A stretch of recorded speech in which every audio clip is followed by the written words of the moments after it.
You can raise your hand on Zoom for questions for her. We'll start in the room. Pat, would you tip us off? Sure. Hi, Destiny. Hey. Every player that gets drafted in the WNBA goes through this whirlwind period of the college season ending, and then you jump right into things. Yeah. But especially when you have a college season like yours in South Carolina, can you take us through what this has been like, the jubilation, and then immediately got to go right back to work? It's been crazy. It's been like a roller coaster. Trying to celebrate and enjoy the moment, and then having, the draft and having to come here, right behind the other. So it's kind of like, it's just hard to like try to take in. But like when I do have my moments, my downtime, I sit back and reflect on them, and just glad to be in this position, and I wouldn't trade it for the world. Lynn talked about how thrilled they were that you were available at 20, but from your position, I'm sure that's challenging to go through. Can you take me through what that was like on draft day, but then ultimately here to find a team that seemingly values you as much as they do? Yeah. I kind of heard things where I was expected to go round one, but I mean, at the end of the day, I'm the type of person that I'm going to turn the page, and at the end of the day, I'm just gonna recognize like I was meant to go, second round, and I was meant to end up in this position, and it's not something that I'm going to dwell on. The experiences was great. I'm happy to be here, and everything happens for a reason. That's just how I look on it. How helpful is Tiffany to you in all of this? She's very helpful. She's a vet. She's someone with experience, and someone who's been in my shoes.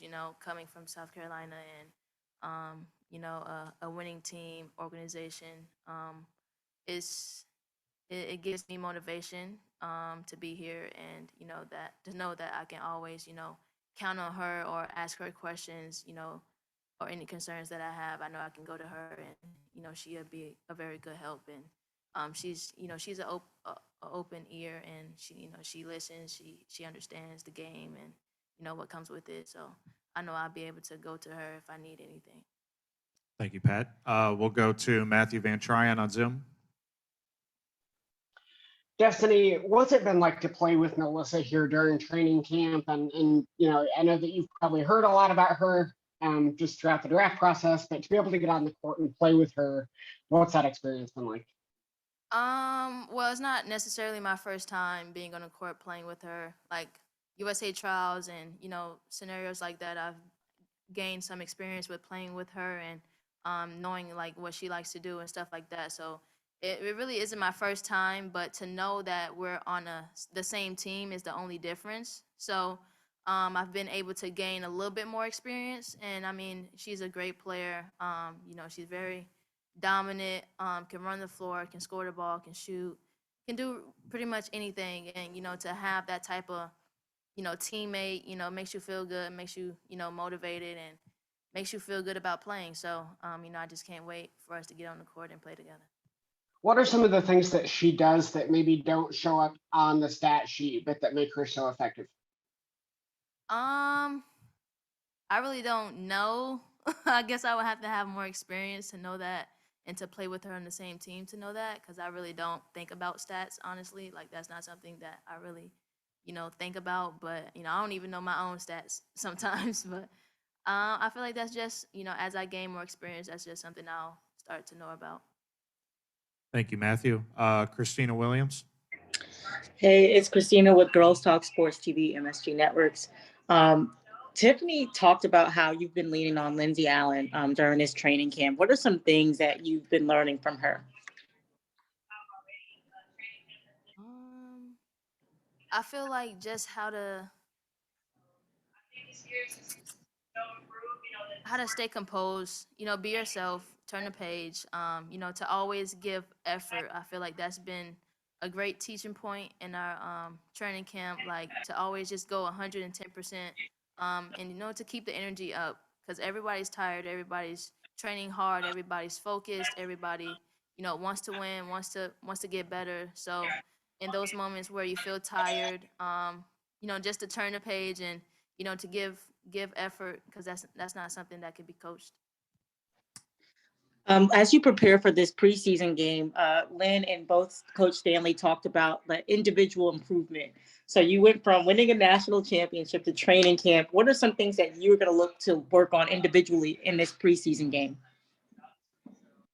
I would just say from a leader standpoint, just having in the back of my head what to do next, or like what's working on the court. So like just to be, one step ahead, because I pretty much have to make sure that everybody is in the best position on the court. When I'm a point guard. So I feel like from that point guard mentality, just to always be one step ahead, and to see what's working on the floor and what's helping the team, and just to score the ball when I need to score the ball, and be aggressive on defense when I have to be aggressive on defense.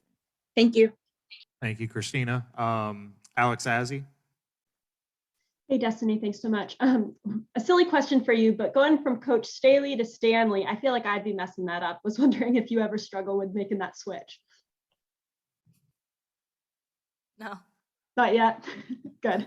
And then ahead of the WNBA draft, just given how hard it is to make teams, something that Rebecca Lobo said that I thought was interesting was that she was like, if I was a prospect, I'd want to be drafted by the Fever because they actually have the roster space to keep, a bunch of rookies. And I'm curious if that was something either on your radar going into the draft night, kind of at what point you realized like, oh, going number 20 is maybe okay, given that I was drafted by the Fever. I didn't even know she said that. But I feel like during the draft, my coach actually, told me like, just motivated me. Because again, like we kind of expected for me to go first round, but it happened the way it did for a reason. And she told me that I'm in a good position because Indiana is rebuilding. So that was just kind of what was in the back of my head, is that this team is rebuilding, and they're looking for people to come in the organization and make a change, make a difference, and to win basketball games. So it's just really been a motivation point for me. That's what I'm really focused on right now, is how can I better help the organization. And then was just wondering if you have to finish up any schoolwork these next few weeks, or if you're all done for the year. Yes, I've been done since the NCAA tournament, so I've been chilling for a little minute. Cool. Thank you, Alex. Augustus Stone. Hey, Henny. I wanted to ask just kind of what have been some of your biggest adjustments for you, outside of the game, moving your life to Indiana? And then also I wanted to know, how often do you get to stay in touch with Coach Staley and everybody down here in Columbia? Okay, so besides basketball, like once I got back from New York from the draft, like I immediately had to pack my bags that same night. I had like probably like 7 hours to like get everything situated to bring what I can bring, and I like packed big duffel bags, like 5 of them, and ended up spending a few $100s for baggage. But I felt like the transition has been great. It hasn't been really difficult at all. I feel like the organization has really made a lot of things easier on our end, and with their communication and everything like that, I feel like everything's been good. And I moved into my apartment yesterday, so like my mom is probably gonna ship the rest of my things and bring it to Indiana. But so far it's been great. Got time for one more. B. Terrell. Hey, Henny, how are you? This is B. Terrell with Made for the W. How are you feeling, first of all? I'm feeling great today. Okay, that's good. That's good. So you spoke about moving into your own apartment. Your mom's going to come help you get settled. Like, has it hit you really yet that like, yo, I'm adulting right now? Yes. I feel like yesterday it kind of hit me. Walking in and like touring like my first ever apartment. It's just crazy, because it's like basketball is like literally like my job now. Like it's always been my job, but it's like I'm like getting paid to do this, and not to take this opportunity for granted, because it can be taken away from you at any point. So it's honestly just been a blessing, and I'm grateful to be here, and just trying to soak it all in the moments that I have, and where I'm not playing basketball, but just on my own time. Yesterday was like probably like the first moment I had when I just realized like, dang, like I'm really living this type of lifestyle. Okay, and the last thing, what's the first meal that you're cooking in the new apartment? See, that's gonna have to wait till my mom gets here, and then we can figure something out. But when that happens, I will surely let you know. Okay, man, appreciate it. Congratulations. Thank you. Thank you, Henny. We'll bring Amisha Williams-Holiday up next.